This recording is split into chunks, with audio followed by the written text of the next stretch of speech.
아까 같이 할래? 네, 저는 같이 하겠습니다.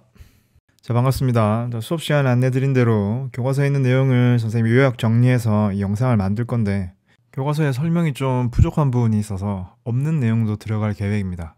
수업 시간에는 다 언급을 하겠지만 그래도 웬만해선 이 영상을 한번 참고하시기 바랍니다. 자, 첫 차시 단어는 대단원 3 시스템과 상호작용입니다. 여기에서 두 번째 역학적 시스템과 중력의 작용, 이 내용을 한 4차시 정도에 걸쳐서 나가보도록 하지요. 렛츠고. 자, 먼저 중학교 때 배운 이동 거리와 변이부터 한번 복습하고 가도록 하죠. 자, 이동한 경로의 총 길이를 의미하는 이동 거리와 중간에 어떻게 운동했는지는 무시하고 처음과 끝에 위치의 변화를 가지고만 이야기하는 게 변이였습니다. 나중에 물리학에 들어가면은 이 두 개념을 엄밀히 구분해서 사용하겠지만 통합과학에서는 이 두 값이 같은 경우만 다루기 때문에 막 깊게 엄격하게 구분하지 않겠습니다.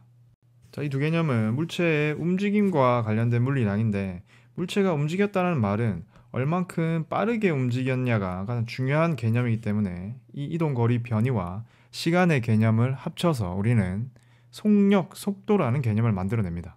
자, 예를 들어 1초 동안 4m 움직였다 가정해보죠. 그럼 이 녀석의 속도는 4m를 1초에 간다라고 해서 이렇게 4m/s라는 단위를 통해서 나타내게 됩니다. 자, 여러분, 본격적인 내용으로 들어가죠. 자, 우리는 지구에서 살고 있습니다. 지구는 우리를 잡아당기고 있죠. 이 힘을 우리는 중력이라고 부릅니다. 중력은 우리를 아래로 잡아당기고 있기 때문에 중력의 방향은 지구 중심 방향 혹은 연직 방향이라고 이야기를 합니다. 자, 그럼 이 두 스파이더맨은 공중에 떠 있기 때문에 이 중력에 의해서 아래로 떨어지게 될 겁니다. 자, 왼쪽에 있는 스파이더맨은 그냥 제자리에서 떨어지는 자유낙하 운동을 하고요. 오른쪽 스파이더맨은 오른쪽으로 점프한 상태에서 아래로 떨어지는 그런 운동을 하게 될 겁니다. 자, 그럼 이 둘을 분리해서 한번 보도록 하죠. 자유낙하하는 물체의 운동은 비교적 좀 간단합니다. 중력이 작용하는 방향은 지구 중심, 즉 연직 아래 방향이고요. 그리고 중력을 받아서 스파이더맨이 떨어지면서 점점점 빨라지는 형태로 속도가 증가하게 됩니다. 자, 오늘의 하이라이트는 이 녀석이에요. 수평 방향으로 점프를 하게 되면은 비스듬하게 이렇게 아래로 떨어지게 됩니다. 이 비스듬하게 떨어지는 운동을 한 번에 분석하기는 굉장히 어렵습니다. 그래서 이를 두 가지로 나누어서 생각을 할 겁니다. 먼저 이 녀석이 수평으로 뛰어내렸을 때 그 중간중간을 캡처해서 이렇게 만들어 보겠습니다. 그리고 이 상황을 오른쪽에서 왼쪽으로 이렇게 빛을 비춘다고 한번 가정해 보도록 하죠. 그러면 이 왼쪽에 있는 스크린에 이 스파이더맨의 그림자가 보일 겁니다. 자, 그럼 첫 번째 그림자는 여기에 이렇게 보일 거고요. 두 번째 위치에서 그림자는 여기에, 그리고 세 번째 위치에서 그림자는 여기에 보일 겁니다. 그러면은 이 스크린에 맺힌 스파이더맨 그림자의 모양을 보고 이 스파이더맨이 연직 방향으로는 어떻게 운동하는지를 우리는 분석할 수 있죠. 이 스파이더맨 사이의 간격이 점점 커지는 것으로 보아 스파이더맨이 연직 방향으로는 점점 빨라지는 운동을 하고 있다라는 걸 알 수 있습니다. 그리고 이번에는 위에서 아래로 빛을 비췄다고 가정해 보도록 하죠. 그러면 이 아래에 있는 스크린에는 스파이더맨의 그림자가 어떻게 보일까요? 자, 잘 따라오세요. 처음에는 여기에 이렇게 그림자가 맺힐 거고요. 두 번째는 여기, 세 번째는 여기, 네 번째는 여기입니다. 자, 그림은 좀 이상하지만 수평 방향으로의 운동을 보면 이 스파이더맨 그림자 사이의 간격이 일정한 걸 확인할 수 있습니다. 이 말은 일정한 시간 간격을 찍는 동안 스파이더맨이 일정한 속도로 움직였다는 뜻이 되는 거죠. 즉, 연직 방향으로는 속도가 일정하게 증가하는 운동을 하고요. 수평 방향으로는 속도가 일정한 등속도 운동을 한다라는 걸 알 수가 있습니다.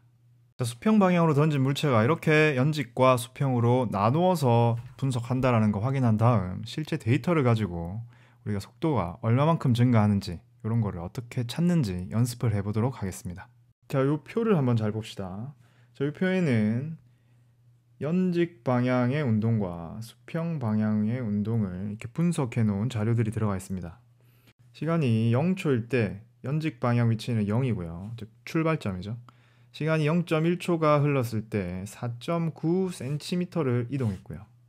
그리고 0.2초 흘렀을 때는 19.6cm 위치에 있습니다. 자, 이 데이터를 가지고 어떻게 평균 속도를 구하는지 한번 보죠. 자, 먼저 각 구간의 이동 거리 한번 구해 보겠습니다. 위치가 0에서 4.9로 변했기 때문에 이동 거리는 4.9cm가 될 거고요.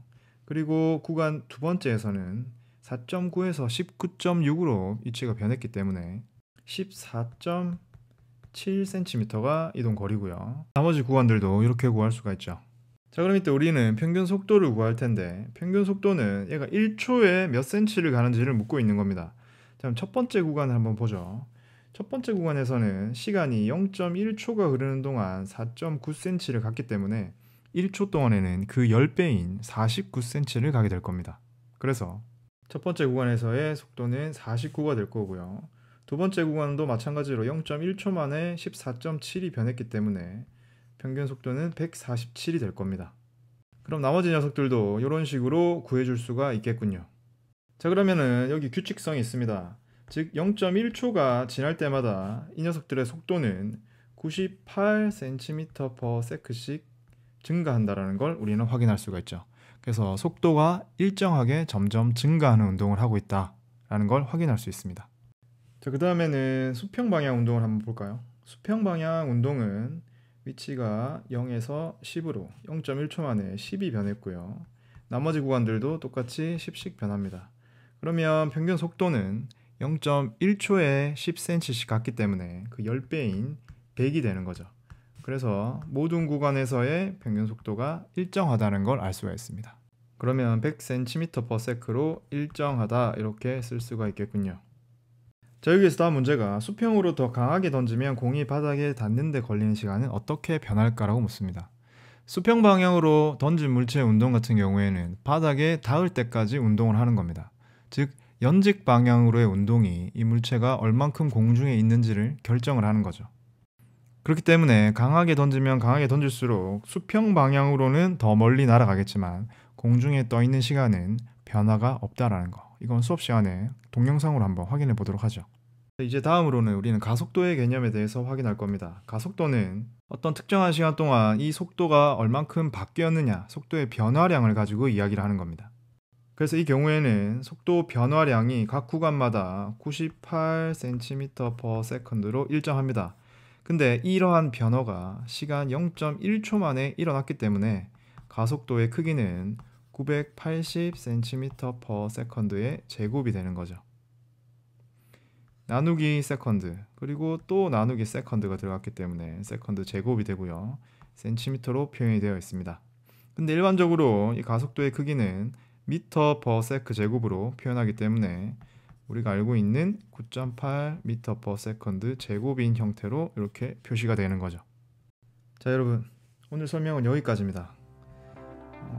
좀 길어졌는데 이 내용들을 가지고 수업 시간에 이제 활동을 해보도록 하겠습니다. 수고했습니다.